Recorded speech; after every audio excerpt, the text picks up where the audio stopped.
Hey guys, Alex here, and in today's video I want to explain why Final Fantasy has changed the game, no pun intended, for MTG with collectors and players, and not only has this impacted Modern, but I think it's going to have a positive impact on Vintage too.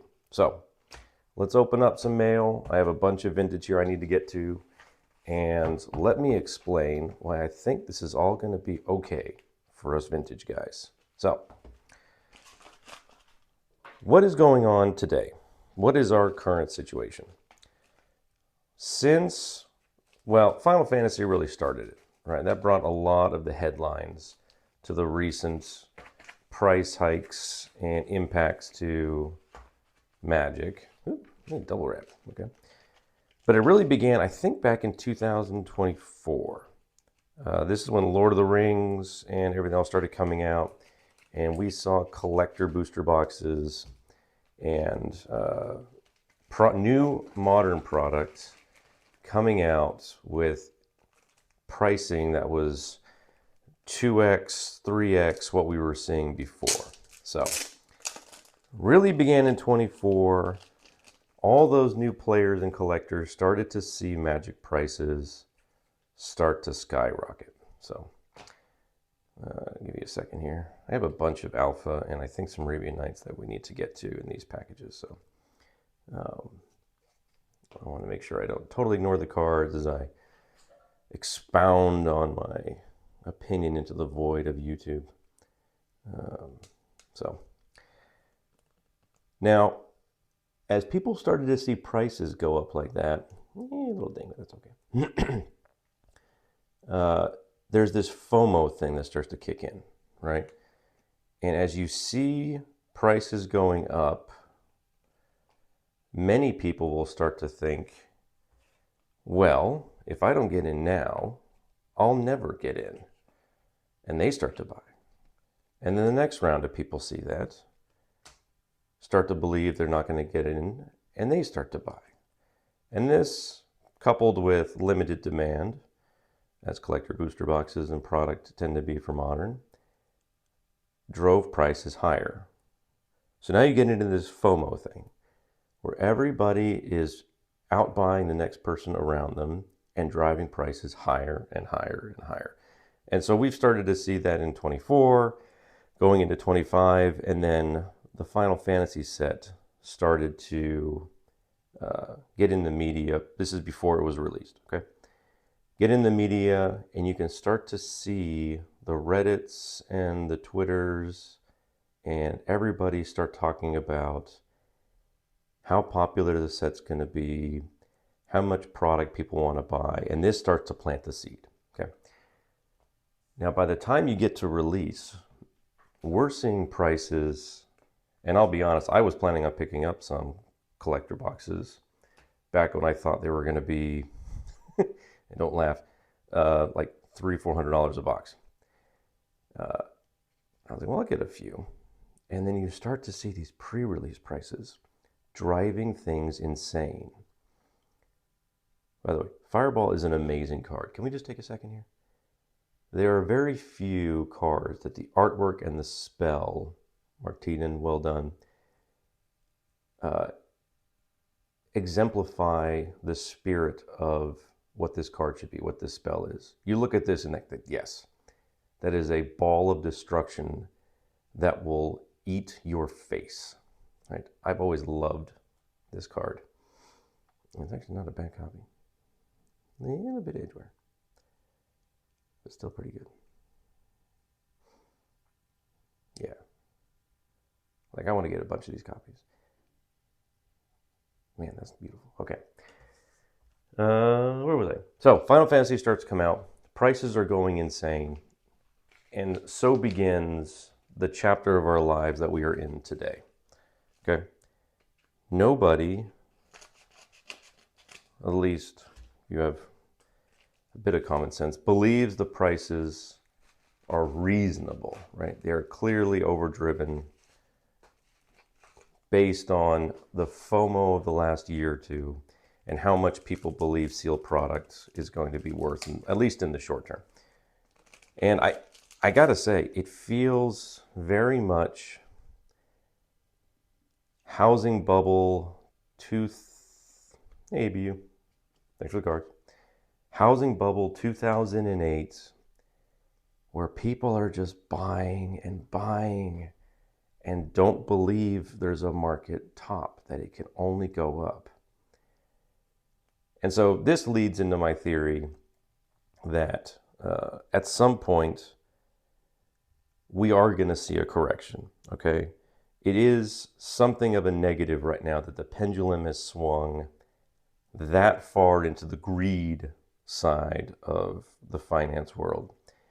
And until we get a correction, we're going to be pricing out and pushing out, especially new players that heard of the Final Fantasy, have heard of some of the IPs that Universes Beyond is doing, and want to get involved in Magic, but are definitely not going to be dropping, I don't even know where we're at right now, $1,500 for like a Final Fantasy collector box. I don't even know. It's like maybe $2,000 by now, which has also driven all the other collector boxes and other sealed product much, much higher.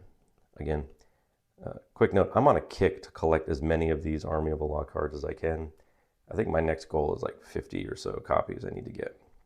So I'm just picking them up as I find them. I try to get them around $20.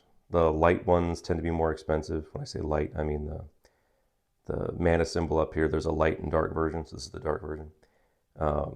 The light versions tend to be more expensive, and I have my common binders. I almost have all 9 of each, but I have a lot of the dark version. So because I love this card, I'm gonna try and get 50, 100 copies or so. But I have some financial goals around that one, as far as don't spend more than $20 on a card for that one. So we'll see. More to follow on that. So yeah, we're pushing out all these new buyers, new potential collectors, and it's going to cause a correction at some point. And I'm talking modern right now. I'm going to talk a second about vintage, don't worry, but I'm just explaining the modern situation. So we will see a correction, I'm thinking, in the next 18 months or so, because this just is not sustainable. We're not going to be in a position where we can continue to, little nick there, sustain these prices and have buyers that aren't just a bunch of scalpers who are looking to get a quick dollar, or people that are trying to use this as a significant portion of their investment portfolio, which again, I don't think is a good idea. Cardboard is great. It does have financial value. I do enjoy the fact that these things hold some value, but to double in like 3 months is unsustainable. So if you are using these as an investment, please be cautious. This is not investment advice, but please, please, please.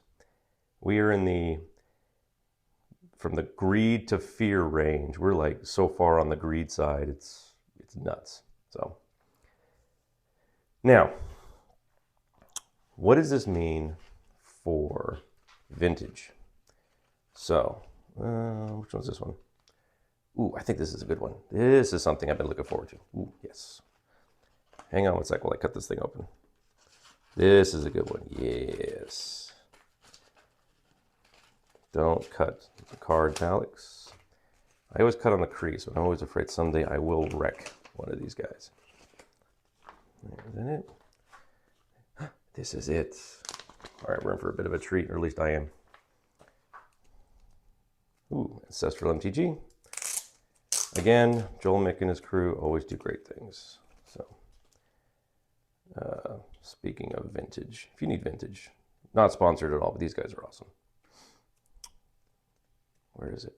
There she is. All right, we're going to take a second, boys. I have been wanting to pick this guy up for a bit now. And here we are.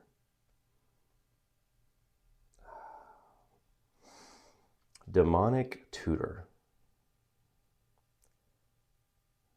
This is they have reprinted this, but there is nothing that can compare to an old black border Demonic Tutor with the old art still intact.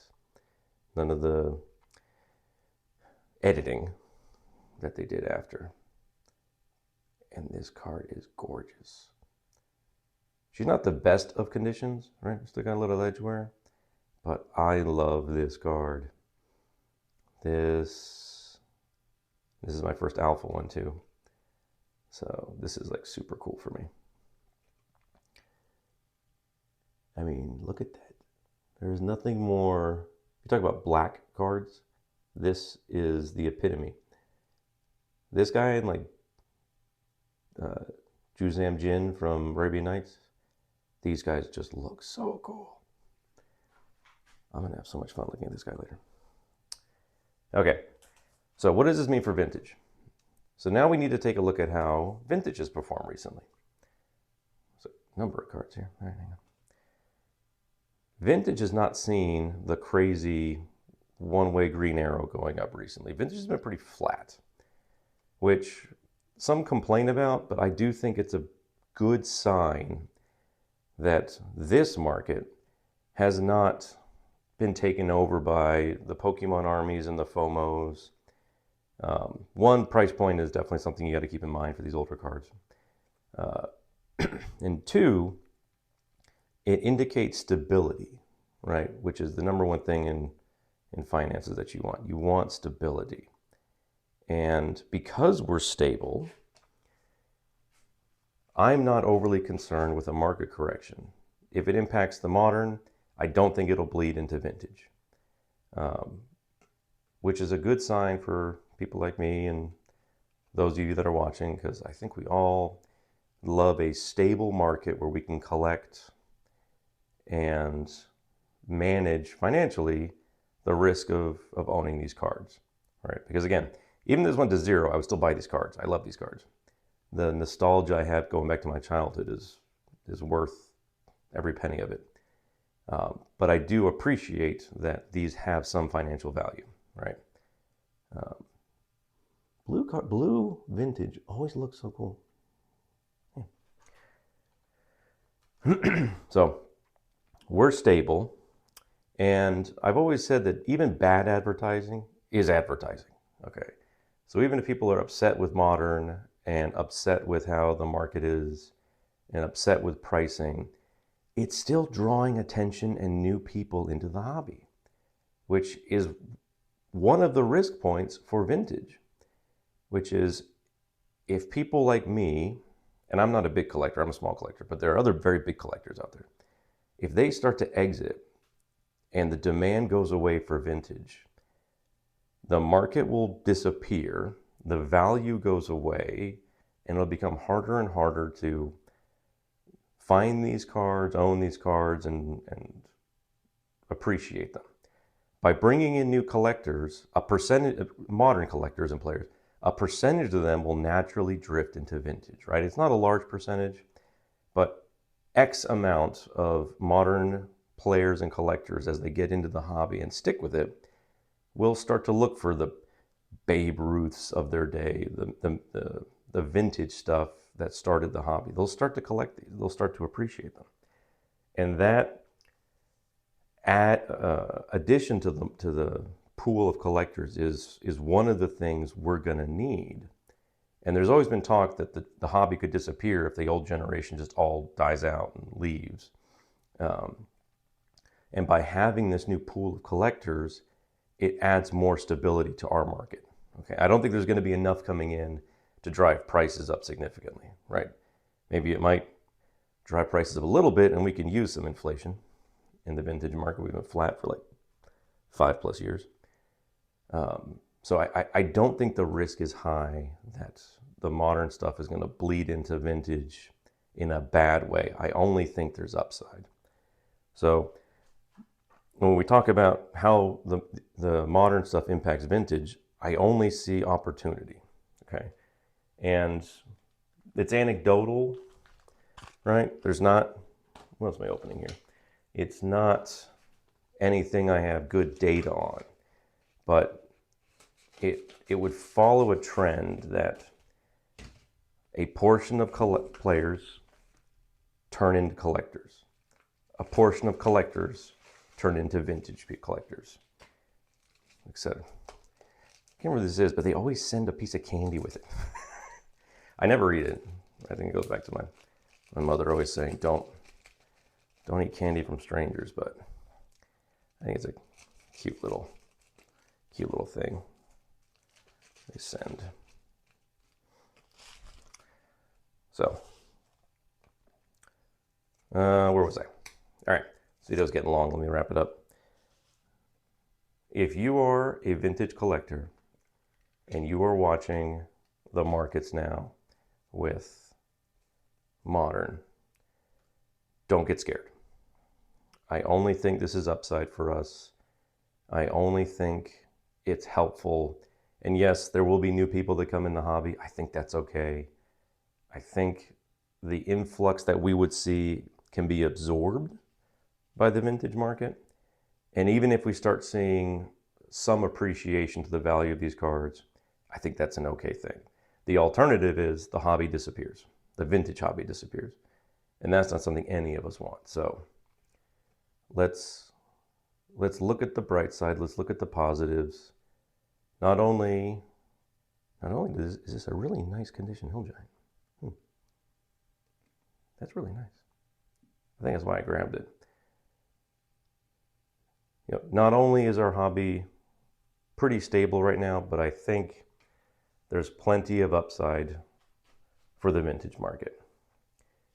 And even if we can't afford a Final Fantasy booster box, we'll still be able to get these cards. And no, I did not buy that case of Final Fantasy that I wanted because I was not spending like $5,000 on 4 boxes. I'm picking up some Alpha Dual Lands here soon. I'm going to drop that money on that. So, man, I love this card. This is such a cool pickup today. Bunch of Alpha. My Arabian Night army horde will grow a little bit today. And I'm going to start filling in some more of my binders here. So, hopefully you guys enjoyed that. I love opening these cards. This was awesome. If you like this type of video, I have a bunch of others like this, so keep clicking on. And then let me know in the comments if anything else you guys want me to show or talk about, because I'm starting to see a bunch of you guys comment on how much you enjoy this stuff and the nostalgia and the old cards. So I started this so that I can share this with everybody and participate a little bit in the vintage community, and it looks like there's a lot of goodness going on. So thank you guys. Y'all have a good day, and I will talk to you soon.